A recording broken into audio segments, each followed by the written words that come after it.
Good afternoon, Mr. Hughes here. In our video today, what we're going to be looking at is group problem number 3, which covers over projectile motion and a scenario involving tossing an object through the air. And as a reminder, you can't access the group problem directly on Canvas. There's also a key there located for you. But here we'll be working through the specific parts of our group problem and what we do in order to solve this type of situation. So I will read us a little bit of the information involved here. But again, if you do need a copy of the problem on your own, you can reference back to our page on Canvas. So here's what we know. Ever since Pokemon Go has arrived, it has been your goal to become the greatest Pokemon master around. In fact, you find yourself walking around each day, staring at your phone, and periodically asking others if they have seen any Pokestops in the nearby area. Then the big day finally arrives. A wild Pikachu appears. Get excited. You are ready with your hacked Master Ball to catch the elusive creature. In order to do so, you need to land the perfect throw. And that is an important part of what we're going to do in this scenario, is look at the perfect throw, tossing something through the air. You estimate Pikachu to be about 4 meters in front of you, which is an important value we'll need later on. You aim to hit the target on the top of its head at a height of about 0.6 meters. You throw from a height of 1.3 meters. So it gives us a little bit of information on our initial conditions. By default, the app is programmed to throw the ball with a velocity in the horizontal direction of 2.5 meters per second. Here's what we're looking for. How fast must you swipe up your finger, which will determine velocity in the y direction, in order to get the Master Ball to land on Pikachu's head. So all that to say, we're tossing an object, we want it to hit a target, that is Pikachu, and we want to know how fast we need to throw it, and swipe our finger up, to get the desired result. Now, question number 1 is going to ask us to draw a picture to find our coordinate axis. What we mean by that is, what are we calling the x and the y direction? Which really, we're just going to use the same coordinate system that we've already been using. To the right is the positive x, up is the positive y, down is the negative y, and left is the negative x. Just the typical xy coordinate system we've already been using.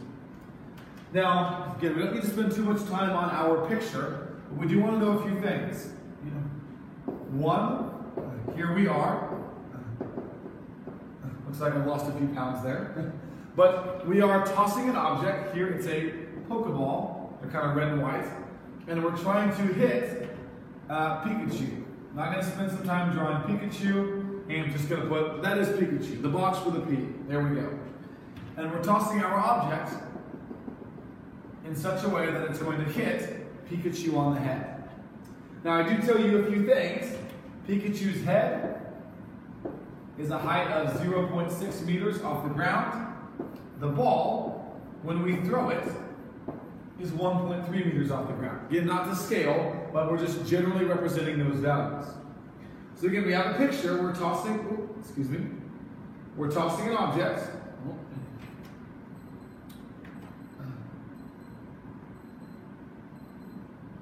There we go. We are tossing an object, and we want to hit Pikachu out here on the head. Sounds like there's some beeping going on. Give me just a minute.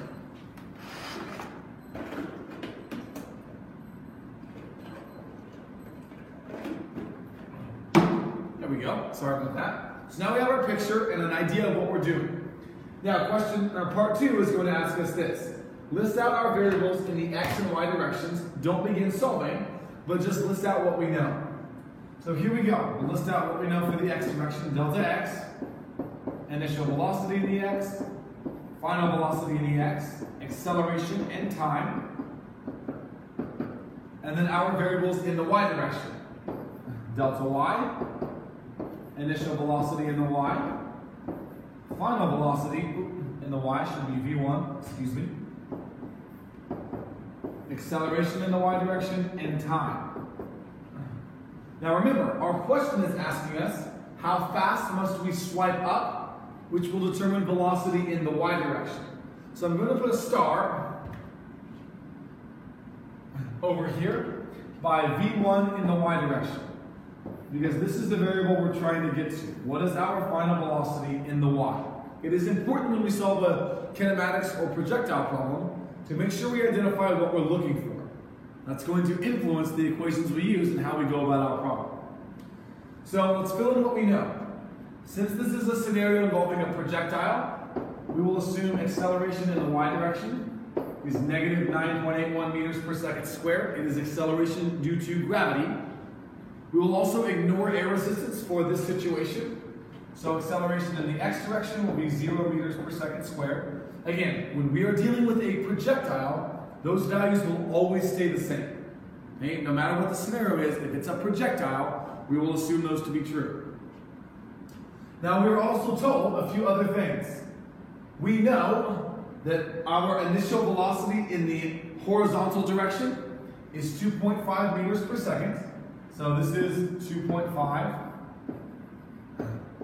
meters per second. We also know our delta y, which is our difference in our y values from start to finish. So here, remember, our delta y is our final height minus our initial, which is going to be 0.6 meters minus 1.3 meters, which ends up giving us negative 0.7 meters. Now the idea here is that we're traveling 0.7 meters, but that is from where we start to where we end, but we're traveling downward, which means our value should be negative. That is why we have a negative 0.7 meters. Remember, negative doesn't necessarily mean it's a small value, that it's not a real number, it just means direction. So I'll clean this up a little bit now that we have that value. Delta y is negative 0.7 meters. Now, if I look back at my problem statement, anything else I might have forgotten? Oh, Pikachu is about 4 meters in front of me, which means that from me to Pikachu is a distance of 4 meters. Because that value is horizontal, that means it will be our delta x. So like so. Okay, so now we know quite a bit of information actually, right? We know a lot about the x direction, not as much about the y, which is a little different than what we've talked about in class, but we'll still be able to piece together what we need. But it seems like this gives us pretty much, I just realized we're actually solving for the initial velocity in the y. I circled final velocity in the y. We should be looking for this value. Hopefully, if you were waiting for me to change that, now you know. And we're looking for initial velocity in the y. My apologies. Okay? So now we move on. Part 3. It says this: now that we have a picture, coordinate axis, and have a list of variables, identify which variable we want to solve for at the very end of our problem. Right? So again, we're looking for initial velocity in the y direction. How fast do we need to swipe up in order to get the Pokeball to hit Pikachu on the head? Now, moving on to part 4, it says, it would appear we do not have enough information to solve for our desired variable directly, which is true. All that means is, I can't use my y direction variables. The reason why I can't do that is because I don't know enough about them in order to figure out what's going on here. Right? I'm going to go ahead and put these timers outside. Sorry about that. Didn't want to interrupt anymore. Okay? So now we want to figure out what's going on with our initial velocity, but as we know, we don't know exactly enough information to get there. So we might have to work a different way. But look at my picture. Remember something that we do know is that our time in the x direction is also going to equal our time in the y direction. So if I can solve for time in one part of our equation, or in one direction essentially, I'll know it in both directions. So that's the other thing that we're going to have to find here. Remember, when we deal with projectile motion, oftentimes time will be a link that we can use between directions. Yeah. So we are now in part 4 going to solve for the time needed by the Master Ball to travel forward to Pikachu. And we're going to use the x direction. Okay? So if I look at my equations, looks like we know does not want to work today. I'm sorry, that's giving us so many problems. Hey, we want to solve for time. We don't know V1 necessarily. So, we might go with equation 2. Let's write that out. Board is being very, very sensitive. Okay. If this will work, hopefully so. So delta x is equal to our initial velocity in the x direction times time plus 1/2 acceleration in the x direction multiplied by time squared. Again, we like to use this equation for the x direction because oftentimes we can simplify it down. Because we're dealing with a projectile, our acceleration in the x is 0. Now we just have this smaller chunk of our equation to work with. And delta x is equal to initial velocity in the x direction times time. So I'll plug in what we know. Delta x is 4 meters, and that's equal to initial velocity, 2.5 meters per second, times time. Now we want to get t by itself. Ooh, it worked. Success. We moved our board down and didn't mess up our picture. So we'll now divide by 2.5 on both sides of our equation. So 2.5 over 2.5, those will cancel out. And to solve for our time, we'll take 4 meters divided by 2.5 seconds. So now we get a time value of 1.6 seconds. Okay, so now we know what our time value is for the path of our projectile, 1.6 seconds. Now part 5 is just a quick logic check, meaning let's stop and think about what we're dealing with. We're throwing something about 4 meters in front of us, which is roughly about 12 feet. So if I'm throwing something roughly about 12 feet, maybe the length of 2 people laid down, does that value seem reasonable?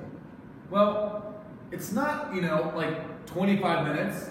It's also not, 0.0005 seconds. So logically, we're throwing something about 4 meters or roughly 12 feet. About 2 seconds, saying 1.5, seems reasonable. Okay? So logic check, checked. Okay? So now moving on, it says number 6, using this time we determined in part 5, solve for the required initial velocity in the y direction. So I'm going to come back to my list of variables. I now know our time is 1.6 seconds. So I know pretty much everything except for initial velocity in the y direction. So, I want to find an equation where I don't know v1 in the y, I just find initial velocity in the y. So again, we'll use equation number 2, but now for the y direction. So here we go. Delta y is equal to initial velocity in the y direction times time plus 1/2 acceleration in the y direction times t squared. Delta y is negative 0.7 meters, and that's equal to, well, initial velocity in the y, which we don't know, multiplied by 1.6 seconds, plus 1/2 times negative 9.81 meters per second squared, times t squared. T is 1.6 seconds squared. So now what we want to do is we want to multiply through anything we can and try and simplify our equation down. So we can simplify this down to this, negative 0.7. I'm going to take the units out so it makes the numerical value stand out a little bit better. Is equal to 1.6 times v0 in the y minus, because we have 1/2 times a negative value, so 1.6 squared times negative 9.81 times 1/2 should give us negative 12.56. So again, we're looking for v0 in the y, so now we would add 12.56 to get rid of everything else around our v0 in the y. 12.56. We'll subtract that from 0.7. We'll get something that looks about like this. 86 is equal to v0 in the y times 1.6. Now I will divide by 1.6 on both sides of my equation so that I can get v0 in the y by itself. Divide by 1.6. And I get an initial velocity in the y direction that is equal to 7.41. And since this is a velocity, our unit should be meters per second. Now our answer is positive which means initially our object is traveling up, which should be true because we are swiping the ball up as we launch it. So hopefully this gives us an idea of what we're doing to get to our initial velocity in the y direction. But there might be one last part. It says this: based on the given value for velocity in the x, as well as the solved value for velocity in the y, determine the overall initial velocity and launch angle. So now what we're going to do is apply what we know about trigonometry to figure out this last part of our problem. So here's what we would do. Initial velocity in the x direction was 2.5 meters per second. Initial velocity in the y direction was 7.41 meters per second. What we want to figure out is what is our total initial velocity, which would be the hypotenuse of our triangle. As well, we want to know the launch angle. So as you can imagine, if we have two sides of a right triangle here, we want to find the third. Well, and we don't know an angle, that means we're probably going to have to use Pythagorean theorem. So here's what we can do here. We can call our two sides that we know, A and B. Our hypotenuse would be C. So we would take 2.5 squared plus 7.41 squared is equal to C squared, right? A squared plus B squared equals C squared. As we've talked about with Pythagorean theorem, it doesn't matter which side we call A and B, at least for what we're doing here. So we'll take 2.5 squared plus 7.41 squared, and we should get a value for C squared that looks like 61.16. Now again, if that was our final velocity, or our final value here, not our final velocity because we're looking for initial velocity, but if that was our final value, that seems significantly higher than our other two components. Remember, we have to take a square root of our value to get C by itself. When we do, we get a value for our overall, we call it C, if you will, of 7.82. But remember, that's a velocity, so it should be 7.82 meters per second. That is our overall initial velocity. So it should be the value that we're looking for, right in here. And lastly, we want to find our angle. Now that we know all three of our sides, we can use really any function. I would use any of the x and the y direction. I like to go with tangent. But again, we can use any function at this point. So I would say here, tangent of my angle theta. Remember, tangent is opposite over adjacent. Opposite of our angle, directly across, is our initial velocity in the y. Adjacent is our initial velocity in the x. So this would be opposite, 7.41, over adjacent, 2.5.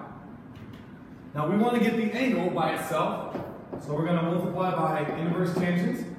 Apply that function on both sides of our equation. Tangent and inverse tangent, those will cancel out. We'll have an expression that looks like this. Theta is equal to the inverse tangent of 7.41 over 2.5. So now we can make sure to plug in our equation in degree mode. We'll see what we get. Inverse tangent, 7.41 over 2.5. And we should get a value of about 71.4 degrees. So our launch angle theta is equal to 71.4 degrees. Now it's important for us to think logically about that value. Does it seem to make sense? We'll come back to our picture. If I'm launching this at 2.5 meters per second in the x, but 7.41 meters per second in the y, that means we're really favoring the vertical direction here, which means our angle should actually be pretty steep, or it should favor 90 degrees. And so now we have our two desired answers for part 7, our overall launch velocity and our launch angle, 71.4 degrees and 7.82 meters per second. So again, hopefully we feel reasonably comfortable going through group problem number 3. And make sure that as we are working, we remember our process. Listing out our variables, drawing our picture, solving for what we are looking for. But remember, we often have to find time in order to get there. Overall, if you have any questions, make sure you don't hesitate to ask and check Canvas for the key if you were looking for it. Good luck.